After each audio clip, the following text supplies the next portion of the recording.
team camaraderie of being able to, like, show that you're stoked for your buddy up there. I mean, I kind of like it when you get to see like someone behind say like, yeah, that's my guy. When I finished 12th in the Tour, I was like, that's probably the most impressive thing I've done on a bike in my whole life, and it's probably going to go unnoticed. And I just feel like it's so rare to have an American of a skill set like yours to say, I want to go win Flanders. Wins are really all I'm gonna like chase after. I don't want to chase for top 10 in the Tour. I don't want to chase for top 5 in a week-long stage race. Like, I want to win races. Those are going to give me the biggest rewards.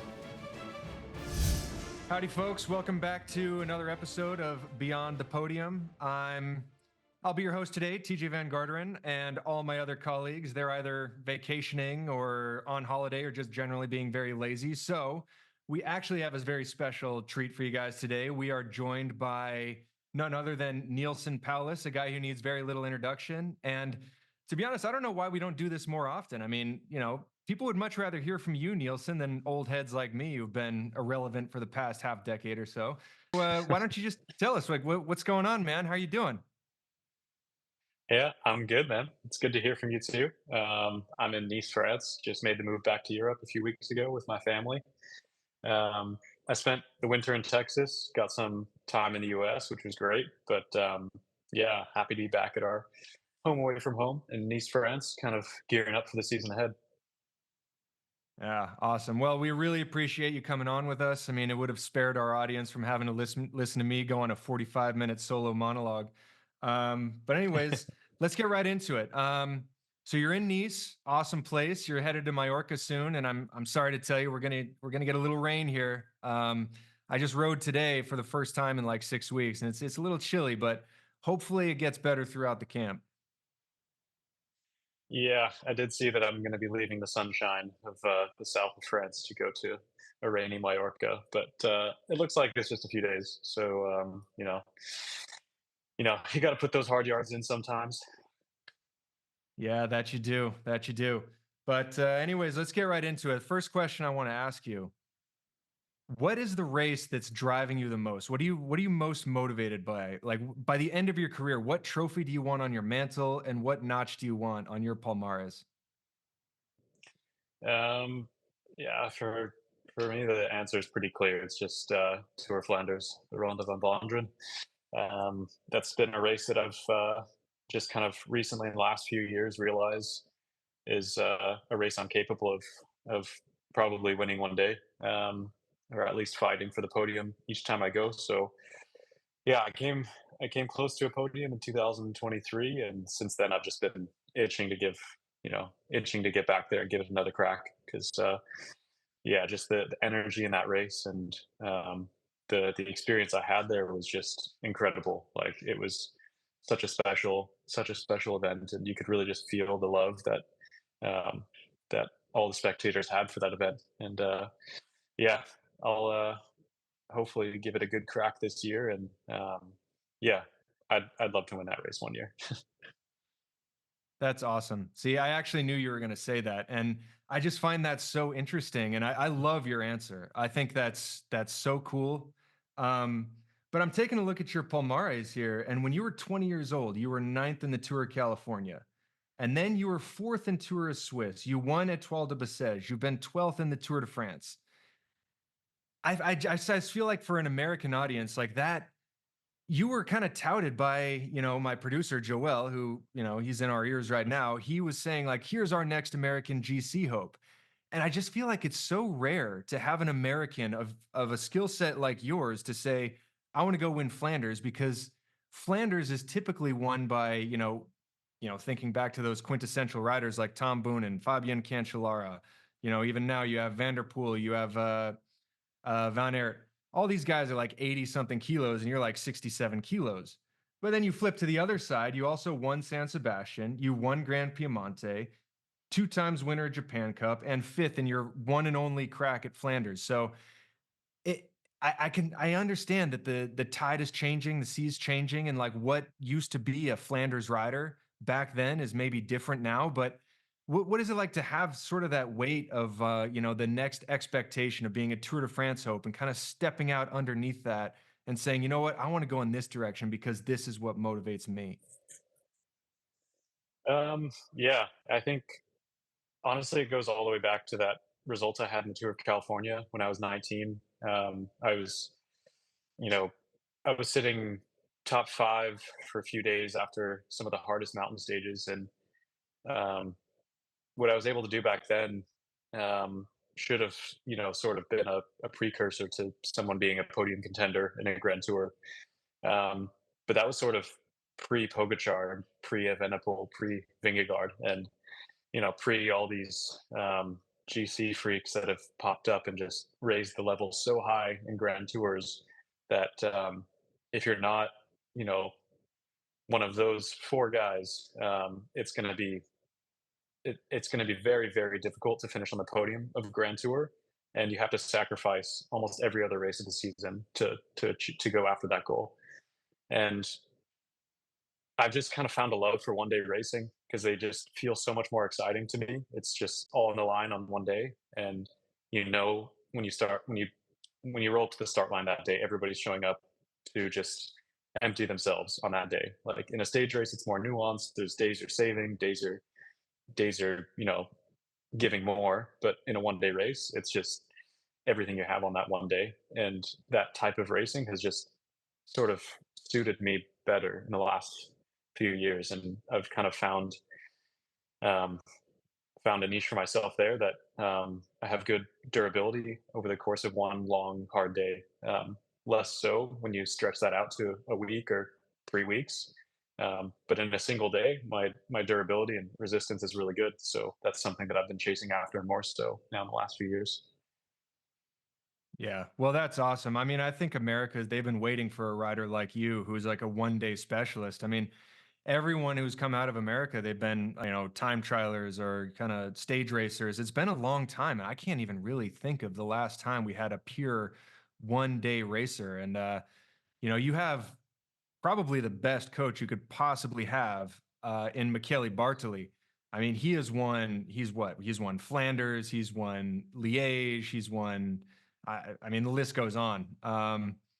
Tell me about your relationship and working with him, and maybe some time that you've spent in Lucca. I mean, I know that he's had that stopwatch, sending you up the Mhm. Montessera, probably laps around there. So, what's it like your working relationship with Michele?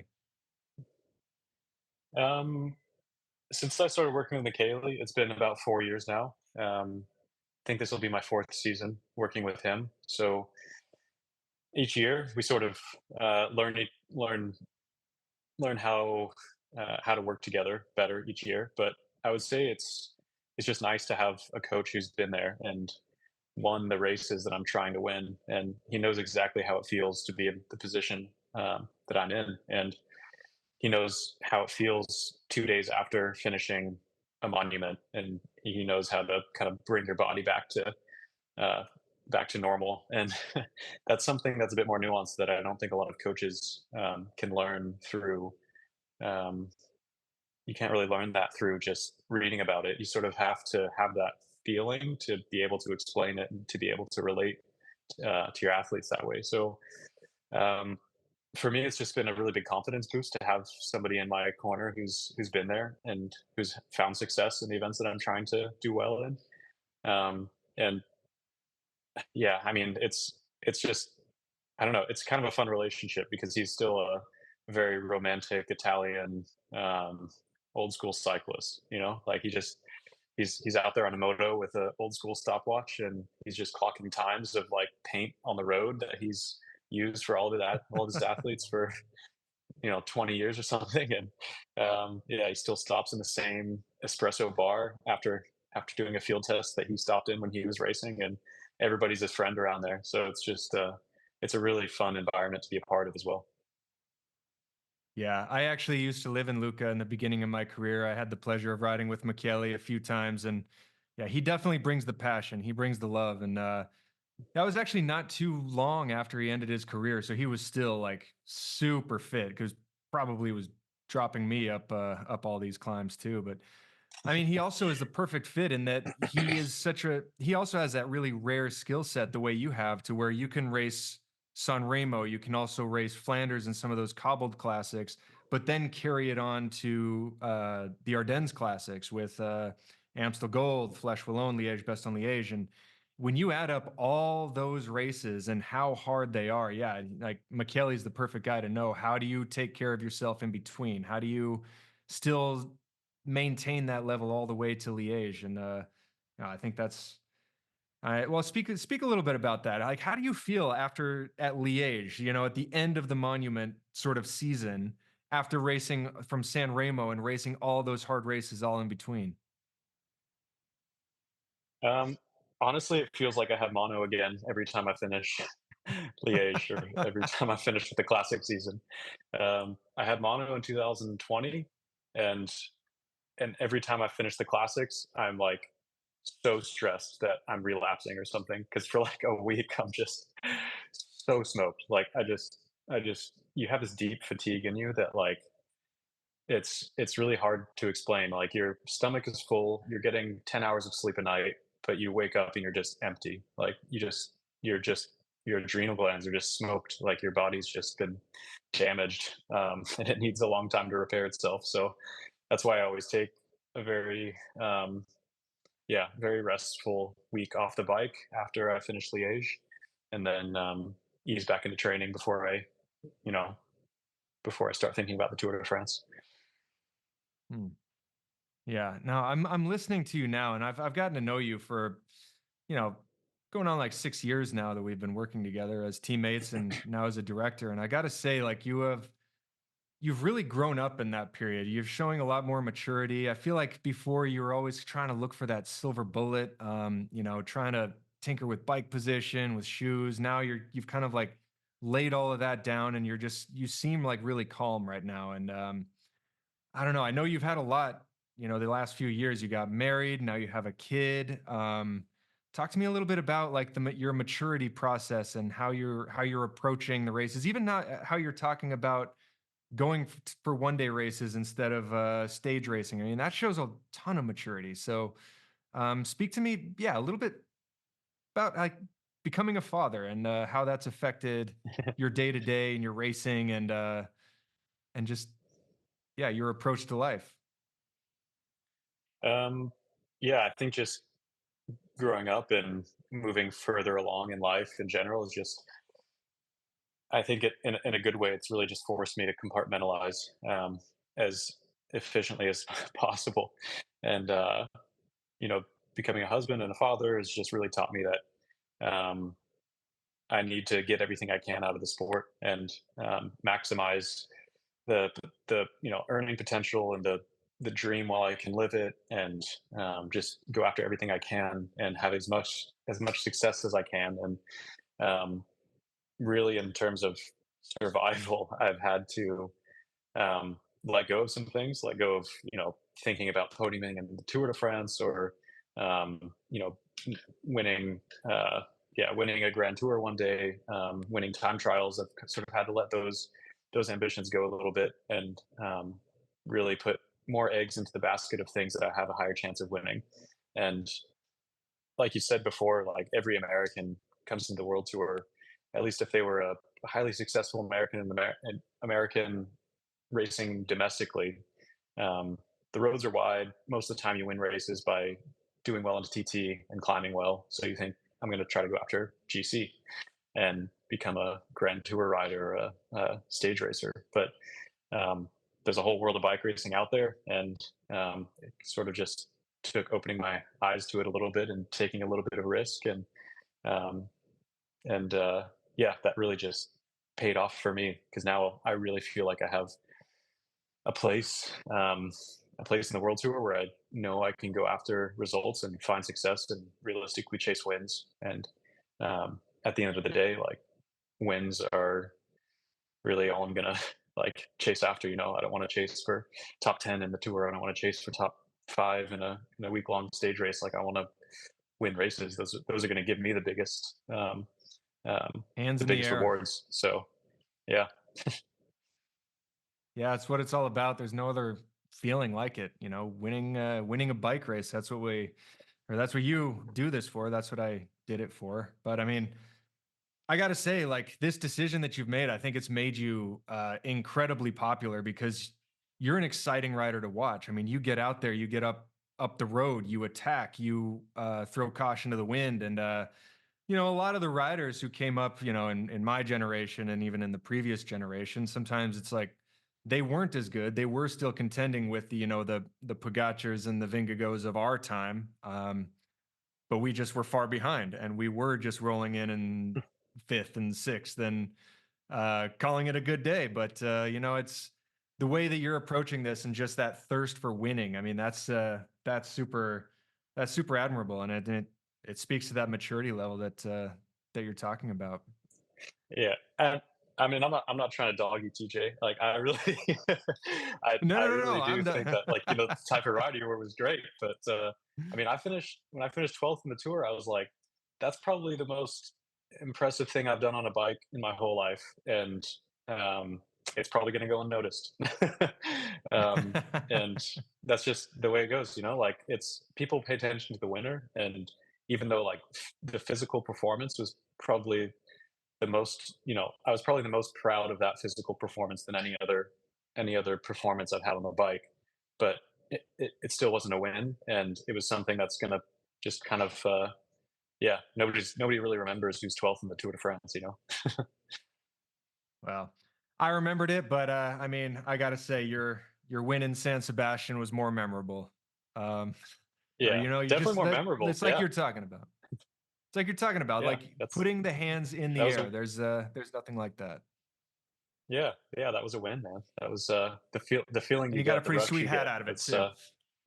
yeah, yeah, yeah. It's hanging up in the other room still. You didn't want to put it on for the podcast? I mean, I can go get it, but yeah, it's okay. It's in a That's a special cool one to have place. on the mantle, but yeah, you got to get you some. What do they give you? What do they give you for Flanders? It's Roubaix. You get a cobblestone. What do they give you for Flanders? Big beer? Oh man, I don't know. I mean, you definitely get a big deer, but I don't know what the prize is. It's some kind of trophy, I'm pretty sure. I don't know. I'll have to ask Betsy all. Yeah, yeah. We got Asgreen on the team too. He's also a former winner. Yeah, So sure. Yeah. yeah, so we got a strong squad there. But I think when I'm looking at you this year, I just have the feeling that you're gonna have a good season because I think, like I said, you quieted all the noise, and I'm really looking forward to seeing you out there this year. But let's get into some other fun topics. Let's talk UCI. I Mm. just read today that they banned the celebration behind the winner. So you know how, like, if you have a teammate who won and then you throw your hands in the air just to kind of celebrate for your teammate. Well, apparently they banned that. I just want to get your thoughts on that. Yeah. Well, I think I think it was a ban in bunch sprints, right?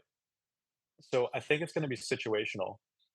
Um, I mean, it has to be, right? I mean, I can see it being really dangerous if some dude that's 15th surrounded by guys that are still throwing their bikes to the line to take his hands off the bars and salute. But I think there's got to be some room there for, guys that are finishing 1-2 or something, right?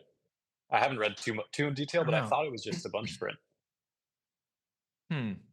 Could just be the bunch sprint, but I mean, if you're rolling in position 40 and you hear on the radio your teammate won, like, I don't ever remember a crash happening because someone was celebrating for their teammate. Um, Maybe a split in the bunch, Yeah. and that could be annoying for some GC guys. I don't know. But like, I'm just thinking, how little skill do they think that you and I had on the bike? I mean, we're putting raincoats on in the wet, like taking our hands off in the bunch. I kind Yeah. of I like feel like that's more the dangerous than the bunch sprint.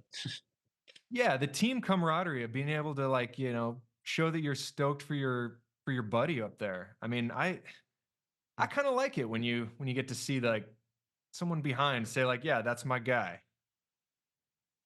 Yeah. No, I like that too. Um, I'm pretty sure I've saluted a few times when like Marine won a race or yeah, when I was when Richie won the stage of the tour. I'm pretty sure I was saluting when he crossed the line like 10 minutes down. But yeah, I think there's got to be some gray area there. I mean, I think it's just like any other UCI rule. There's going to be like there's going to be situations where they're going to allow it. There's going to be situations where they're going to enforce it. Because I mean, let's be honest, it's not like the UCI actually enforces all their rules. It's just going to be a rule that's there. But I mean, it'll probably be like if someone does it and it does endanger someone, then they'll throw out a fine. But if if someone does it and it's obviously not a threat to anyone, they'll probably let it slide. Um, at least I hope that's how it's going to work. Yeah, I don't know. We'll see. I mean, they've definitely gone pretty far on the whole safety regulation hands-on bars. Like you can't do the super tuck anymore. You can't, put your hands on the bars like in a more aero position. You have to have your hands like on the bars. Um, Yeah. I don't know. This one was just a strange one. I wasn't expecting it. I don't think anyone's ever complained about it. I don't think it's ever been an issue before. I don't think anyone had even brought it up. But then we saw it today, and I was like, that's kind of coming out of nowhere. I mean, it almost made me think it wasn't a safety thing. I was kind of thinking maybe the fans of the sport get confused. They're like, well, who's the winner? That guy's crossing. Why is that guy putting his hands up? But maybe I don't know. It struck me as a strange one, but hey, I don't make the rules. Um, since Yeah, we're on I this mean, topic of sort of, yeah, go ahead. Go ahead. no, I was just gonna say, I feel like that it's sort of been a revolving door now of odd rules that have been popping up this in the past like 4 or 5 months, like the jersey color restrictions, and yeah, the saluting one, and then um, what was the other one that just came out? Maybe you were about to tell us, maybe you were about to talk about it, but there's another rule that Oh just yeah, came out yeah. with. I can't Since remember. Yeah, we don't have any racing going on, so basically these last few podcasts have been a lot of stories of just like tabloid journalism. So I mean, another big topic that came up was and this wasn't from the UCI, but this was about like some colleagues talking about restricting gears, Oh and yeah, yeah, that was the one. that struck me as pretty odd. Yeah. Yeah, I I mean, mean, I yeah, could see that Wout's actually off going an through. accident. Could you really? Yeah, I mean, just it just seems Like, do like you support it, or you there's can see it just happening without real general rider support? no. I mean, I don't think the UCI needs rider approval or disapproval to pass a rule like that. Um, No. I think it's just going to be something that might happen, or they'll trial to see what happens. But um, I don't know. I feel like there's yeah. I had just restricted gears when I was a junior, and those were some of the most dangerous races I've ever done. Um, it's not like it's really going to slow speeds, railing down alpine descents or something. But I don't know. Maybe it'll make some bunch sprints safer, but um, that's hard to say. And guys are going to be just going like ultra short cranks for sprints and like just spinning their butts off. So I don't know how that's gonna like they're gonna have to restrict more than just the gears. It'll have to be crank length too. But I don't know. See where that goes. Yeah, I mean, I don't see it happening because they actually just took off the junior gear restriction. So now juniors can race whatever gears they want. And I never understood it for the juniors either. And that was, yeah, juniors, like if you make it through 3 days of racing in the juniors with all of your skin, then you're like a ninja. So, but also, Yeah. like everything in the sport has been designed for speed. We have aero suits, we have aero helmets, aero bikes, aero wheels. Or you have aero wheels. I used to, not anymore. But I know it's getting a lot faster for you guys. Um, I'm like, I don't know. Why would you want to just artificially slow everybody down? And honestly, I would almost make the argument that would make the race less safe because say you're jockeying for position in a headwind, and the road's about to turn right into a ripping cross tailwind, and once you hit that right hander, and you're going 60K an hour, 60 plus K an hour, it's actually a lot safer because then it thins the group out. You're in your group, but it's like that jockeying for position when you're actually going slower. and everyone's side by side, bumping elbows, that's where you're actually going to see the danger. So I don't know, if you slow everybody down, you keep them more compact. I mean, one of the things that they said in the Tour last year was they saw very few crashes in the first week, and it was attributed to how hard the race was. I mean, if you restrict the gears, the racing technically could be easier and more together, more compact. I don't know. How do you see that?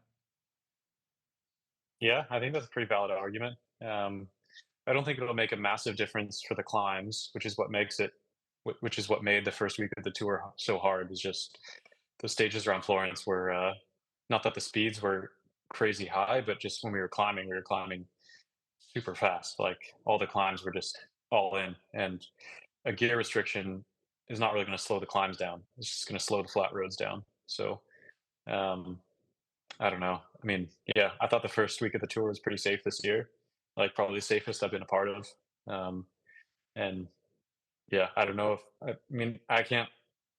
I don't think a gear restriction would make that any safer. At least I didn't feel like I was unsafe on the flat roads. I thought I was just unsafe, like fighting for position on a twisty descent, knowing that there was a climb coming. But I most of the time wasn't even pedaling there. I was just coasting and trying to move through the peloton on a descent. So yeah, I don't know. I don't think there's really a solution to fix that because that's just part of cycling. But the UCI seems like they're trying, which I don't know. Feels like it's kind of taking away um, some of the athleticism that guys have. Like some guys are just more talented descenders, and they've found a way. Like Mohoric, he's able to really make selections on descents because he has a knack for it. And if you take that away, that's like taking away someone's skill, which is seems unfair. Yeah, no, absolutely. I mean, watching him descend the Poggio that one year when he won Sanremo, busted out the dropper post. And are people still doing that? You don't hear much about the dropper post anymore, do you? No, I think he said that it didn't make him go any faster when he was timing himself, doing all his test runs.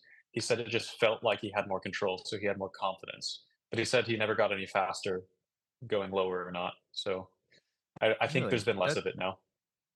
That's surprising because, like, I know when I ride mountain bikes, or when I used to, or having that dropper post, that's like a game changer when you're descending. You just feel like you can get your center of gravity more over your rear wheel, and you can just rip around corners. Whereas, before, without the dropper post, you're just shaking your whole bike. Like, I'm surprised you wouldn't go faster Yeah. with that. I'm actually surprised that's one thing that didn't take off in the sport. And who knows, maybe the UCI just banned it and we just don't even know about it. No, I saw him have it a few times in the tour this year. But I haven't like yeah, I haven't seen much of it. It hasn't really caught on as much as people were expecting it to. In mountain biking, I think it really does make a bigger difference because you're throwing the bike around way more, and you're hitting much sharper corners, and the bike's just moving way more under you. And on a road bike, it's bit, uh, a bit more fluid than that, and maybe because of that, it helps, but doesn't make as big of a difference as it would on a mountain bike. Mm. All right, gotcha. Okay, one last tabloid thing that we want to get to that we've discussed on this podcast, but we want, a current pro to weigh in on is the salaries being made public. Now, in every other sport, you can look up what everyone else is making. And we were pretty split on this in the camp beyond the podium, but I want to get your take. Would you want people knowing what all the riders make? I think it would be very helpful to young riders who are trying to figure out what their worth is. Because for quite a few years, I had no idea what anybody else was making, and I was probably undervaluing myself a little bit. And now I'm at a point to where I've got an agent who knows the broader market much better, and he sort of helps me realize my worth a bit more.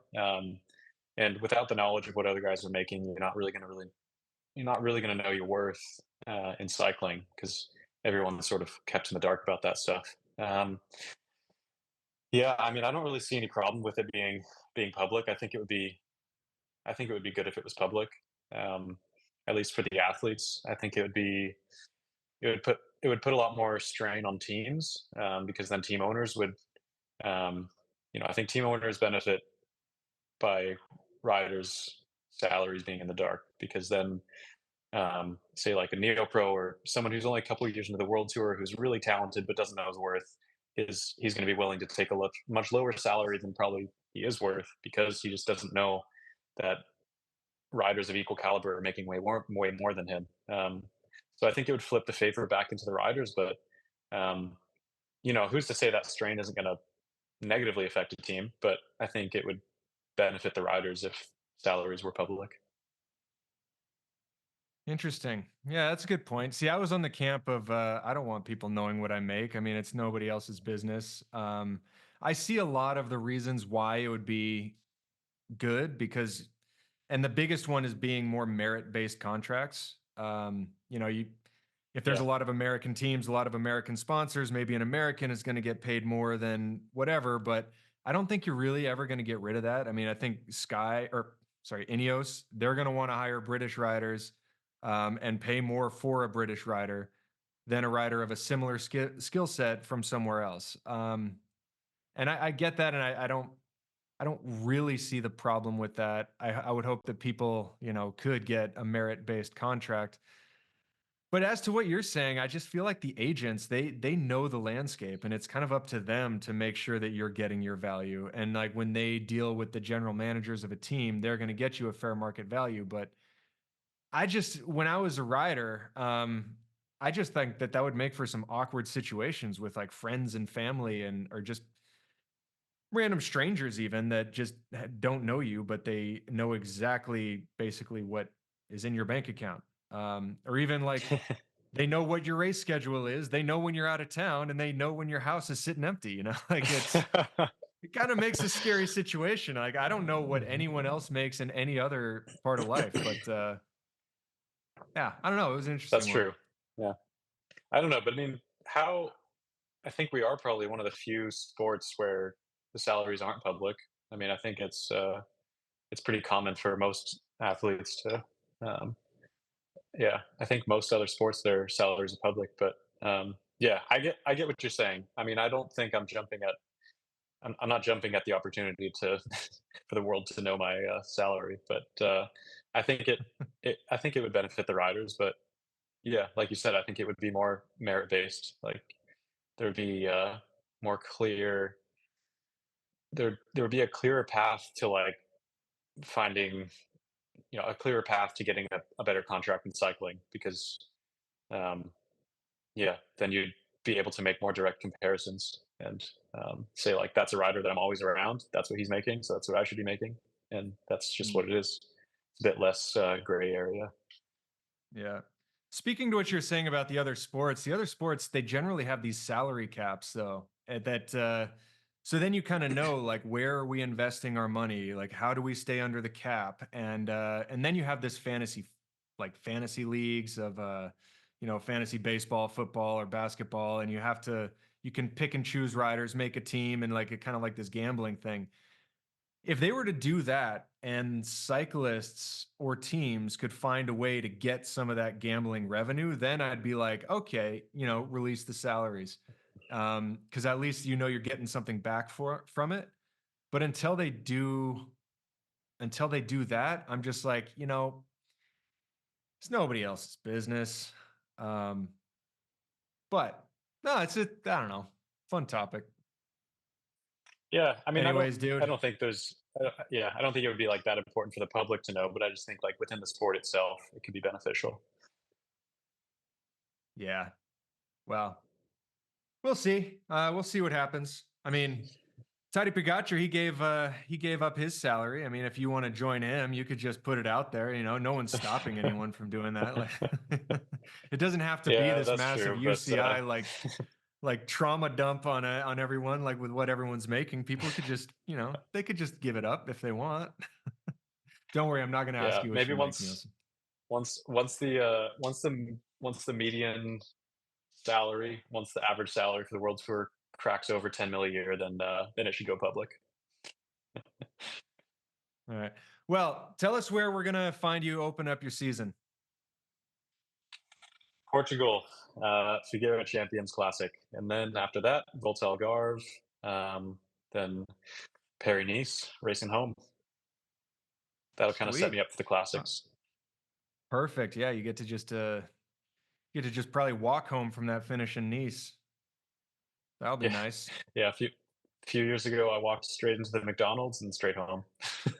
Straight into McDonald's. I love it. Yeah, Yeah, I mean, you can catch Perry Nice on Peacock. So check out for Neilson there, and I'm sure he'll be on some ripping form because he'll have those classics right around the corner. But Nielsen, I gotta say, thank you so much for joining us today. I'm sure the fans are gonna love hearing from you. And best of luck, and I'll see you in a few days. I'll see you Thursday, I think. yeah. See you in a few days. Thanks for having me, TJ. All right, guys. Take care. See ya. For all your cycling content year-round, subscribe to NBC Sports YouTube page. We got it all.